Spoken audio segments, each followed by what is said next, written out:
Eto na nga, may bagong dumating sa atin ng mga parcel. So, samahan niyo ko i-unbox. Beb, medyo mabigat ng konti. Pangalawa, pangatlo, inaabot ko pa yun. Pang-apat, at pang-lima. Oh, di ba? At marami-rami ngayon. Beb, eto ha, wala pa akong idea kung ano yung mga pinadala nila sa atin. So, ngayon, samahan niyo akong i-unbox. Unahin natin itong medyo mabigat-bigat na to.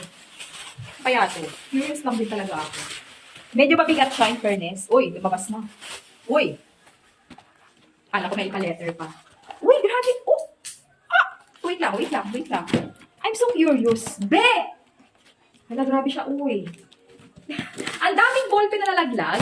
Enclosure content. With this one. May mga ballpen na napakarami-rami. Ano ba to? Eto, Bebs, ayan. At ito. Oh, di ba?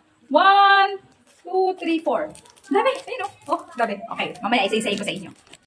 Okay, another one again for the number 2. For the number 2 naman to. Naka-discount sale ko sila ngayon. Ala, parang bet ko kung ano to. Ala, oh, di ba? Ay, may pantulog na ako, bet. Oh, pantulog lang pero sa iba pang alis to pangga. Oh, di ba? Mamaya, wait lang. Ano pa yon? Another one. Ako parang alam ko na kung ano to ha. Agatin lang natin ang bonggang-bongga yan. Para at least, oh. Anong brand to? Huwag ko na sabihin. Ay! Muntik na nalaglag. May palibreng battery. Appearance ng relo. 2 adjuster na kasama. 2 yan pangga. Maliit at malaki. Tapos, ano yung nalaglag? Warranty card. Sige, later na. Wow! Patek style. O, di ba? Ayan yan. O, Patek style. Ay, naka-discount sale to. I think so, naka-discount sale to. Wait lang. Isa pa. Medyo mataba ng konti. Hindi ka uso yung gunting sa amin. Nanawagan ako sa seller natin dyan, ng mga may gunting. Ipita niyo naman yung mga pinapadala nyo sa akin ng gunting. Ay, para may gunting na ako nagamit dito. Okay? Ano to? Beb, mamaya, try natin kasi ito siya.